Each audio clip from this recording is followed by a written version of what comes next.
Hello friends, Standard 12 Subject English. I'm Anil sir. આપણે indirect સ્પીચનું revision જોઈ રહ્યા હતા, જેમાં આગળના વિડીયોઝમાં સેન્ટન્સના પ્રકાર, એના પ્રમાણે રિપોર્ટિંગ વર્બમાં થતા ફેરફાર, સંયોજકમાં થતા ફેરફાર વગેરે જોયું. આપણે અલગ અલગ પ્રકારના સેન્ટન્સ પ્રમાણે રિપોર્ટિંગ વર્બ શું આવે, વિધાન વાક્ય હોય, પ્રશ્નાર્થ વાક્ય હોય, ઇન્વર્ઝન ક્વેશ્ચન હોય, એમાં ઇમ્પેરેટિવ સેન્ટન્સ હોય, લેટ્સ કે લેટથી શરૂ થતા વાક્યો હોય, એક્સક્લામેટરી સેન્ટન્સ હોય, ઓપ્ટેટિવ સેન્ટન્સ હોય, એ દરેકના રિપોર્ટિંગ વર્બ અને સંયોજકમાં થતા ફેરફાર જોયા. ત્યાર પછીના વિડીયોમાં ફ્રેન્ડ્સ આપણે સર્વનામમાં થતા ફેરફાર, બરાબર, પ્રથમ પુરુષના સર્વનામો એટલે કે બોલનાર પ્રમાણે ફેરફાર કરવાના, જેમાં આઈ, માય, મી, માય સેલ્ફ, વી, અવર, અસ, અવર સેલ્સમાં શું ફેરફાર થાય એ સમજાવ્યું. બીજા પુરુષનો કરતા હોય તો સાંભળનાર પ્રમાણે બીજા પુરુષના કર્તામાં યુ, યોર અને યોર્સ વગેરે સમજાવેલું છે, બરાબર. અને એ જ પ્રમાણે જો ડાયરેક્ટ સ્પીચનો કરતા બીજા પુરુષમાં મી હોય તો એમાં શું ફેરફાર કરવા એ તમને સમજાવેલું છે, બરાબર. તો સર્વનામમાં થતા ફેરફાર મિત્રો આપણે જોયા છે. નેક્સ્ટ, એ પ્રમાણે ત્રીજા પુરુષના સર્વનામામાં કોઈ ફેરફાર કરવો નહીં વગેરે સમજાવેલું છે. નેક્સ્ટ, ક્રિયાપદના કાળમાં થતા ફેરફાર જોવાના છે આપણે, બરાબર છે મિત્રો. હવે ટેન્સમાં શું ફેરફાર કરવાના, તો એક નિયમ એવું કહે છે ઇનડાયરેક્ટ સ્પીચનો કે જો વર્તમાન કાળનું ક્રિયાપદ હોય કે ટુ બીનું રૂપ હોય તો એને ઇનડાયરેક્ટ સ્પીચમાં ભૂતકાળમાં ફેરફાર કરવો. બીજો નિયમ છે સાદા ભૂતકાળનું ક્રિયાપદ હોય તો એને ઇનડાયરેક્ટ સ્પીચમાં પાસ્ટ પરફેક્ટ ટેન્સ એટલે કે પૂર્ણ ભૂતકાળમાં ફેરફાર કરવો. પ્રેઝન્ટ કન્ટિન્યુઅસ ટેન્સ એટલે કે ચાલુ વર્તમાન કાળનું ક્રિયાપદ હોય તો એને પાસ્ટ કન્ટિન્યુઅસ ટેન્સમાં એટલે કે ચાલુ ભૂતકાળમાં ફેરફાર કરવો. પ્રેઝન્ટ પરફેક્ટ ટેન્સ હોય એટલે કે પૂર્ણ વર્તમાન કાળ હોય તો એને પૂર્ણ ભૂતકાળમાં ફેરફાર કરવો, પાસ્ટ પરફેક્ટ ટેન્સમાં ફેરફાર કરવો. પ્રેઝન્ટ પરફેક્ટ કન્ટિન્યુઅસ ટેન્સ એટલે કે પૂર્ણ ચાલુ વર્તમાન કાળ હોય તો એને ઇનડાયરેક્ટ સ્પીચમાં પાસ્ટ પરફેક્ટ કન્ટિન્યુઅસ ટેન્સમાં ફેરફાર કરવો, પૂર્ણ ચાલુ ભૂતકાળમાં રૂપાંતર કરવું, બરાબર. હવે આ જે ટેન્સીસ છે એ ટેન્સીસને થોડુંક સહેલું કરીને વિચારીએ આપણે. આગળ આપણે ભણાવેલું જ છે, બરાબર. એકવાર ફક્ત નજર નાખી દો તો જો તમને વાક્યમાં એમ કે ઇઝ દેખાય તો એને ઇનડાયરેક્ટ સ્પીચમાં ફેરવવા માટે એનું શું કરી દેવાનું છે, વોઝ. એમ કે ઇઝની જગ્યાએ તમારે મૂકી દેવાનું છે વોઝ. એ જ પ્રમાણે આર હોય તો આરની જગ્યાએ એના કર્તા પ્રમાણે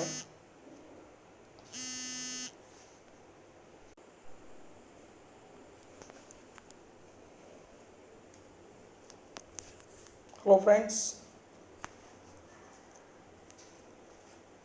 જો ડાયરેક્ટ સ્પીચની અંદર તમને ક્રિયાપદના કાળમાં ફેરફાર કરવો છે તો જો આર આપેલું હોય તો એની જગ્યાએ તમારે વોઝ કે વેર કરવાનું, આરની જગ્યાએ, બરાબર. એ જ પ્રમાણે વાક્યમાં વોઝ કે વર આપેલું હોય, જ્યાં વોઝ કે વર દેખાય ત્યાં ઇનડાયરેક્ટ સ્પીચમાં હેડ બીન કરી દેવાનું, વોઝ કે વેરની જગ્યાએ હેડ બીન કરી દેવાનું.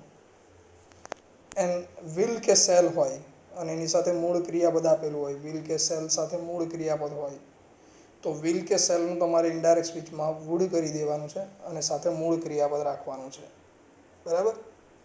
આ જ પ્રમાણે મોડેલ ઓક્ઝિલરીઝના રૂપો આપેલા હોય તો મોડેલ ઓક્ઝિલરીઝના રૂપોમાં કેનનું કુડ કરવું છે, મેની જગ્યાએ માઇટ મૂકી દેવાનું છે. કુડ આપ્યું હોય તો એના રૂપમાં કોઈ ફેરફાર નહીં કરવો, એ પ્રમાણે વુડનું વુડ જ રહેવા દેવાનું. શુડ આપ્યું છે તો શુડ જ રહેવા દો, માઇટનું માઇટ રહેવા દો, બરાબર. આ બધાની સાથે ક્રિયાપદનું મૂળ રૂપ આવે તો સાથે ક્રિયાપદનું મૂળ રૂપ જ રાખવાનું છે, બરાબર. આ જ પ્રમાણે વાક્યમાં હેઝ કે હેવ આપેલું હોય તો એની જગ્યાએ હેડ કરવાનું છે, હેઝ કે હેવનું હેડ કરવાનું છે, આ થઈ ગયા તમારા ટુ બીના રૂપો, બધા ટુ બીના રૂપમાં થતા ફેરફાર. હવે માનો કે વાક્યમાં ટુ બીના રૂપની જગ્યાએ સીધું ક્રિયાપદ આપેલું છે. હવે એ મૂળ ક્રિયાપદ છે અથવા એસ કે ઈએસ વાળું ક્રિયાપદ છે. મૂળ ક્રિયાપદ અથવા એસ કે ઈએસ વાળું ક્રિયાપદ એટલે કે વર્તમાન કાળ છે. તો વર્તમાન કાળને ઇનડાયરેક્ટ સ્પીચમાં ફેરવો તો એનું ભૂતકાળમાં રૂપાંતર કરવાનું, એટલે કે એનું V2 કરી દેવાનું છે. બરાબર. આ જ પ્રમાણે વાક્ય પ્રશ્નાર્થ કે નકાર વાક્ય હોય વર્તમાન કાળનું, તો એમાં ડુ નોટ કે ડઝ નોટ આપેલો હશે. ખાસ ધ્યાન રાખજો, નોટ સાથે હોવું જોઈએ. તો ડુ નોટ કે ડઝ નોટ હોય નેગેટિવ સેન્ટેન્સમાં, પ્રશ્નાર્થ વાક્યમાં નહીં થશે આ ફેરફાર, તો એનું ડીડ નોટ કરી દેવાનું છે. નકાર વાક્ય હશે તો જ ડુ નોટ કે ડઝ નોટનું ડીડ નોટ કરવાનું છે. બરાબર. આ જ પ્રમાણે બીજો એક નિયમ તમે ભણ્યા છો, ભૂતકાળનું પૂર્ણ ભૂતકાળમાં રૂપાંતર કરવું. એટલે કે જો ક્રિયાપદનું ભૂતકાળનું રૂપ આપેલું હોય, કોઈ પણ ક્રિયાપદનું ભૂતકાળનું રૂપ આપેલું હોય તો એને પૂર્ણ ભૂતકાળમાં એટલે હેડ પ્લસ V3 કરી દેવાનું. એટલે કે હેડ મૂકવાનું અને જે ભૂતકાળનું ક્રિયાપદ આપ્યું છે એની જગ્યાએ એનું ત્રીજું રૂપ મૂકી દેવાનું, V3 નું રૂપ મૂકવાનું. બરાબર. એ જ પ્રમાણે ભૂતકાળનું પ્રશ્નાર્થ કે નકાર વાક્ય હશે, પ્રશ્નાર્થ કે નકાર બંને પ્રકારના વાક્યોમાં, તો એમાં તમને ડીડ આપેલું હશે અને સાથે મૂળ ક્રિયાપદ હશે. તો એને પૂર્ણ ભૂતકાળમાં ફેરવો એટલે ડીડની જગ્યાએ તમારે હેડ કરી દેવાનું છે અને જે ક્રિયાપદ આપ્યું છે એનું V3 કરી દેવાનું છે. તો આ થઈ ગયું ભૂતકાળનું પૂર્ણ ભૂતકાળ. એમ તમને એક ટેન્સ કીધો, ચાલુ વર્તમાન કાળનું ચાલુ ભૂતકાળમાં રૂપાંતર કરો. તો ચાલુ વર્તમાન કાળ એટલે એમિઝાર અને સાથે આઈએનજી વાળું ક્રિયાપદ હશે. બરાબર. તો એમિઝારની જગ્યાએ તમારે શું કરી દેવાનું છે, વોઝ કે વર. જ્યારે જો આઈએનજી વાળા ક્રિયાપદમાં ફેરફાર કરવાનો નથી, એમને એમ જ લખી દેવાનું છે. એ જ પ્રમાણે ચાલુ ભૂતકાળનો ક્રિયાપદ હોય તો એને પૂર્ણ ચાલુ ભૂતકાળમાં ફેરવો. તો જુઓ, વોઝ કે વર હોય તો એની સાથે આઈએનજી આવશે, ચાલુ ભૂતકાળ. તો જ્યાં વોઝ કે વર છે ત્યાં ઉપર તમને સમજાવેલું જ છે કે વોઝ કે વરની જગ્યાએ તમારે હેડ બીન મૂકી દેવાનું છે અને આઈએનજી વાળા ક્રિયાપદમાં કોઈ ફેરફાર કરવો નહીં. બરાબર. એટલે આ ટેન્સ જાતે બદલાઈ જશે. પાસ્ટ કન્ટિન્યુઅસ ટેન્સનું પાસ્ટ પરફેક્ટ કન્ટિન્યુઅસ ટેન્સમાં રૂપાંતર થઈ જશે. આ જ રીતે પૂર્ણ વર્તમાન કાળ એટલે કે હેઝ કે હેવ અને V3 આપેલું હોય, હેઝ કે હેવ અને V3 આપવામાં આવે તો એનું પૂર્ણ ભૂતકાળમાં રૂપાંતર એટલે કે હેઝ કે હેવનું હેડ કરો અને ક્રિયાપદના ત્રીજા રૂપમાં કોઈ ફેરફાર કરવાનો નહીં.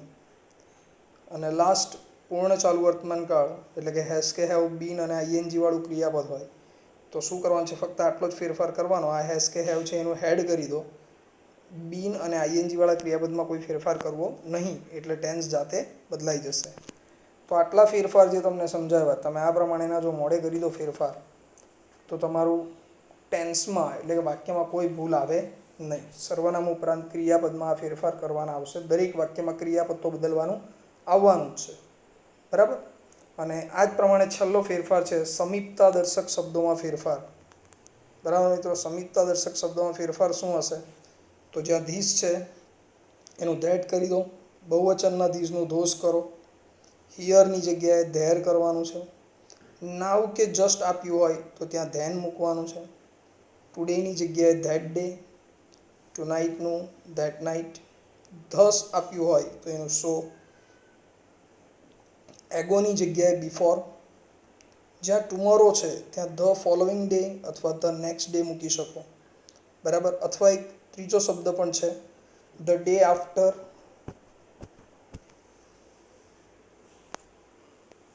બરાબર. The next day, the day after લખી શકો.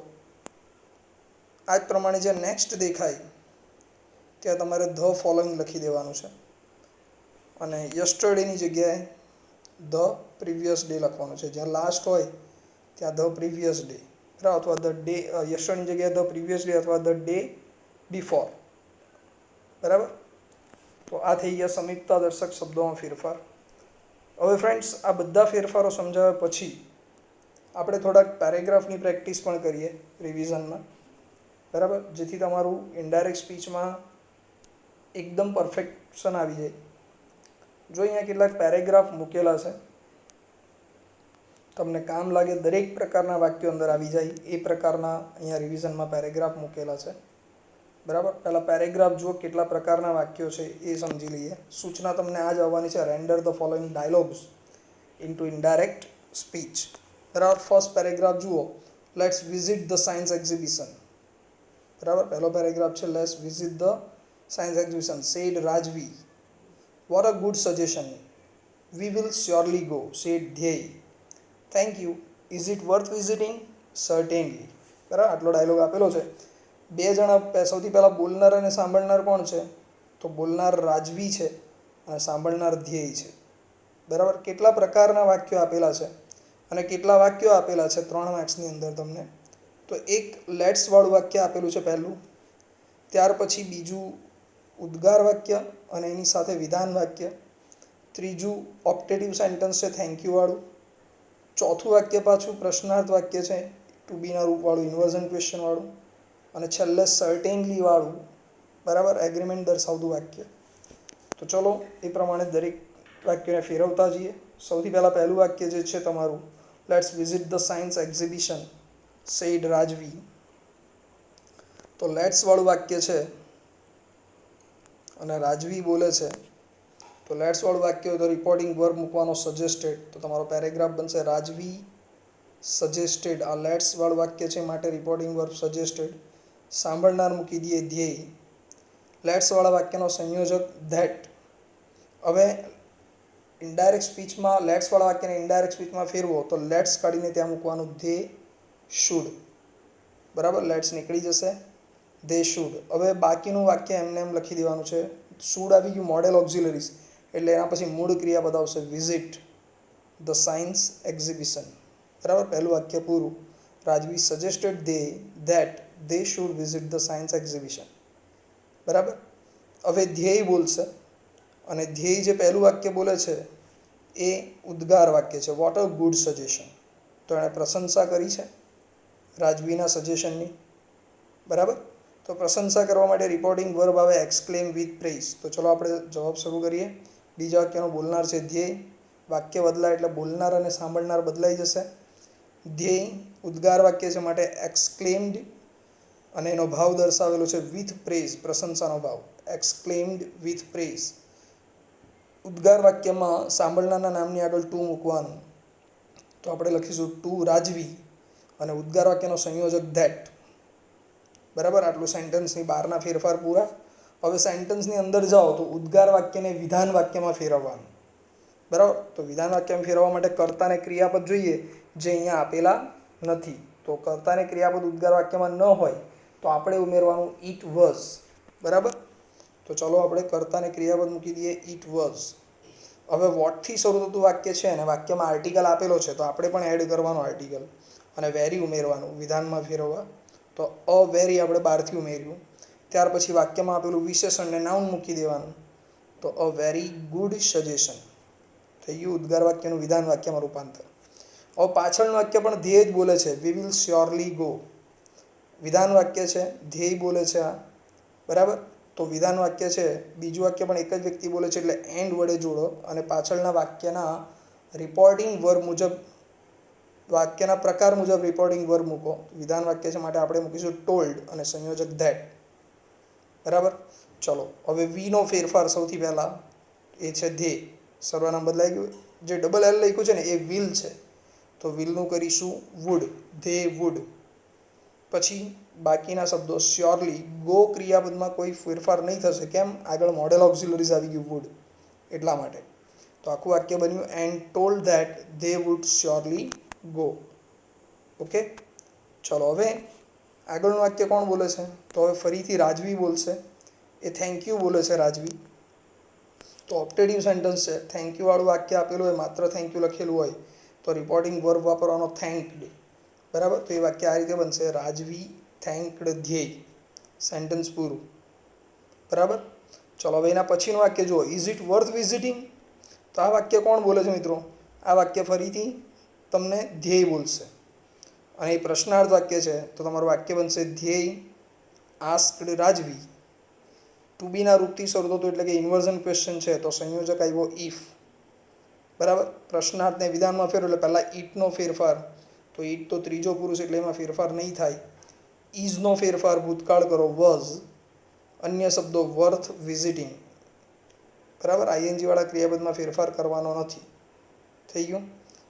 હવે એનો જવાબ આપે છે રાજવી, એનો જવાબ આપે છે અને સર્ટેનલી કહે છે તો એ એગ્રી થઈ. તો તો રાજવી રિપ્લાઇડ ધ્યેય that it was certainly worth visiting. રાજવી રિપ્લાઇડ ધ્યેય ધેટ અધૂરું વાક્ય છે એને કમ્પ્લીટ કર્યું. That it was certainly worth visiting. ખ્યાલ આવ્યો મિત્રો? ઓકે, બાકીના પેરેગ્રાફ નેક્સ્ટ વિડીયોમાં સમજાવીશ. બરાબર, આટલું જે સમજાવેલું છે એને ધ્યાનથી સ્ટડી કરી લેજો. બરાબર, નિયમો તમને આઈએમપીના પેમ્પલેટમાં આપેલા છે, એને ધ્યાનથી જોઈને સ્ટડી કરી લેજો. અને જે પેરેગ્રાફ હમણાં સમજાવ્યો છે હું તમને સેન્ડ કરી દઈશ, એને એકવાર ફરીથી સ્ટડી કરજો. બરાબર, બાકીના પેરેગ્રાફ નેક્સ્ટ વિડીયોમાં હું તમને સેન્ડ કરીશ, તો એને પણ સ્ટડી કરજો. એટલે ઇનડાયરેક્ટ સ્પીચ એકવાર ફરીથી તમારા માઇન્ડ ઉપર આવી જશે. Okay friends, till then by.